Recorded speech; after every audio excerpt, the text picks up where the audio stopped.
Recently हमने देखा कि क्रूड ऑयल के प्राइसेस पूरे वर्ल्ड में ये नीचे गिरते चले जा रहे हैं। डोनाल्ड ट्रंप के एक्शंस की वजह से ये काफी ज्यादा नीचे गिर रहे हैं। लेकिन इंडिया में क्रूड ऑयल सस्ता होने के बावजूद भी अब पेट्रोल हमारे को महंगा मिलेगा, क्योंकि इनडायरेक्टली पेट्रोल और डीजल को महंगा कर दिया गया है। आपकी स्क्रीन के ऊपर ये न्यूज है, पेट्रोल और डीजल के ऊपर जो एक्साइज ड्यूटी है उसको बढ़ा दिया गया, क्योंकि जब क्रूड ऑयल के प्राइसेस कम हुए हैं तो इनको इस चीज की वजह से इंडिया में भी पेट्रोल डीजल के प्राइसेस कम करने पड़ते। अब प्राइसेस नहीं कम किए जाएंगे क्योंकि एक्साइज ड्यूटी इन्होंने यहां पर बढ़ा दी है। अपनी जेबें भर रहे हैं और जनता को और लूटने का काम कर रहे हैं। अब ये न्यूज अपने आप में काफी बड़ी है, इसके ऊपर आउटरीच होना चाहिए। इनफैक्ट अगर किसी और की सरकार होती तो आउटरीच होता। आपको दिखाता हूं, आउटरीच इस टाइम पर तो नहीं हो रहा, लेकिन कांग्रेस के टाइम पर कैसे कैसे आउटरीच सामने आते थे। अमिताभ बच्चन का एक ट्वीट है, रामचंद्र कहे गए सिया से ऐसा कलयुग आएगा, गाड़ी खरीदोगे कैश से और पेट्रोल लोन से आएगा। अक्षय कुमार भी क्रिटिसाइज कर रहे थे, अनुपम खेर भी क्रिटिसाइज कर रहे थे, चेतन भगत भी क्रिटिसाइज कर रहे थे, सुधीर चौधरी भी क्रिटिसाइज कर रहे थे और विवेक अग्निहोत्री। लेकिन आज इन सब लोगों में से सारे के सारे जो हैं वो चूहे के बिल में दुबक चुके हैं, क्योंकि यहां पर कांग्रेस की सरकार नहीं है,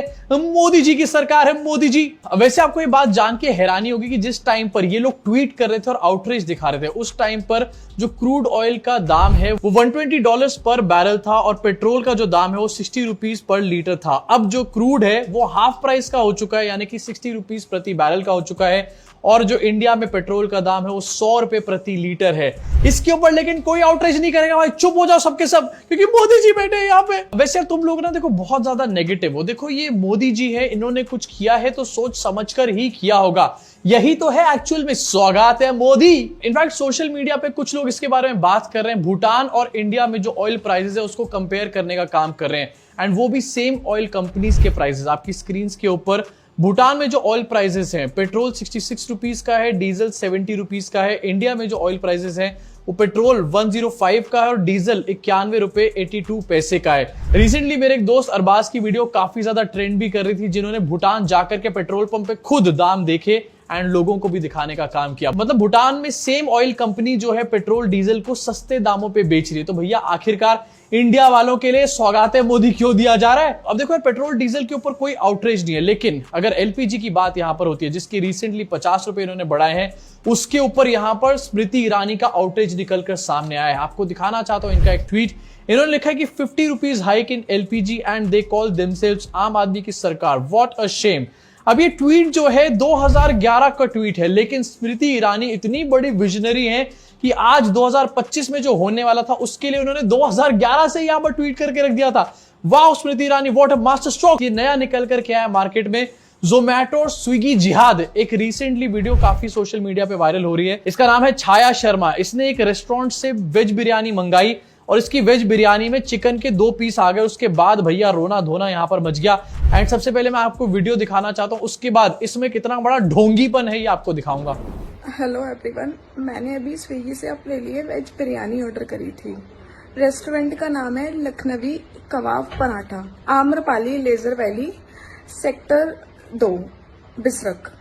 और मेरे को रिसीव हुई है ये नॉनवेज बिरयानी।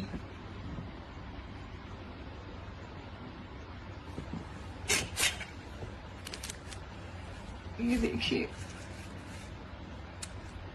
सी, और मैंने इसमें से 1-2 बाइट खा भी लिया। मैं एकदम प्योर वेजिटेरियन लड़की हूँ और नवरात्रों में इन लोगों ने ये नॉनवेज बिरयानी भेजी है।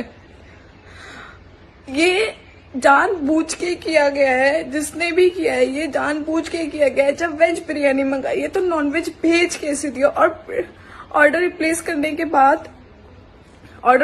के बाद तुरंत रेस्टोरेंट बंद हो गया, कोई फोन नहीं लग रहा है। और मैंने ये ऑर्डर स्विगी से मंगाया है। दीदी ने नवरात्रे में बाहर से खाना मंगाया और रेस्टोरेंट का नाम था लखनवी कबाब पराठे। अबे नवरात्रे के अंदर लखनवी कबाब पराठे से वेज बिरयानी मंगाता कौन है आखिरकार। अब यहां पर इस पूरे मैटर को ये एंगल दिया जा रहा है कि देखो मुसलमान यहां पर कोशिश कर रहे हैं नवरात्रों में हमारा धर्म भ्रष्ट करने की, लेकिन कहानी जब आगे बढ़ी तो भैया पूरी तरीके से हो गया यहां पर टाइम फिस। आपको दिखाना चाहता हूं इस पूरे मैटर में नोएडा की पुलिस ने एक गिरफ्तारी यहां पर करी, एंड जिस बंदे को गिरफ्तार किया है उस बंदे का नाम है राहुल राजवंशी। राहुल राजवंशी का रेस्टोरेंट था, किसी मुसलमान का रेस्टोरेंट नहीं था, लेकिन वीडियो ऐसे बनाई गई है जैसे कि धर्म भ्रष्ट कर रहे हैं मुसलमान लोग जो है हमारा नवरात्रि के अंदर देखो किस तरीके से हमारे धर्म को टारगेट किया जा रहा है, सनातन को टारगेट किया जा रहा है। अबे राहुल राजवंशी ने भेजा है। अब ये जो वीडियो है इकलौती वीडियो नहीं है, आपको इसके अलावा इंस्टाग्राम पे एक दो और वीडियोस ऐसी देखने को मिल जाएंगी। ये इस टाइम पर एक तरीके से ट्रिक चल रही है अपनी वीडियो को वायरल करने के लिए। कुछ लोगों की वीडियो यहाँ पर वायरल नहीं हुई, लेकिन दीदी की वीडियो यहाँ पर वायरल हो गई, क्योंकि दीदी ने एक्टिंग इतनी जबरदस्त करी है। यहाँ पे दीदी ने यहाँ पर वेज बिरयानी मंगाई है, लेकिन आपको दिखाना चाहता हूँ सोशल मीडिया पे इस रेस्टोरेंट का मेन्यू भी काफी ज्यादा पॉपुलर हो रहा है। इसमें वेज बिरयानी कहीं पर है ही नहीं। अरे दीदी कहां से मंगाई है वेज बिरयानी? कहीं अपने घर पे तो नहीं बना ली थी? एंड इसके अलावा दीदी यहाँ पर कह रही है कि उनको नॉन वेज बिरयानी भेज दी गई। देखो यार, वेज बिरयानी जो होती है वो नॉन वेज बिरयानी से सस्ती होती है, तो ये फालतू का रोना धोना बंद कर दो। तुम्हारे को वेज के पैसों में कोई भी नॉन वेज कहीं पर भी नहीं खिलाने वाला।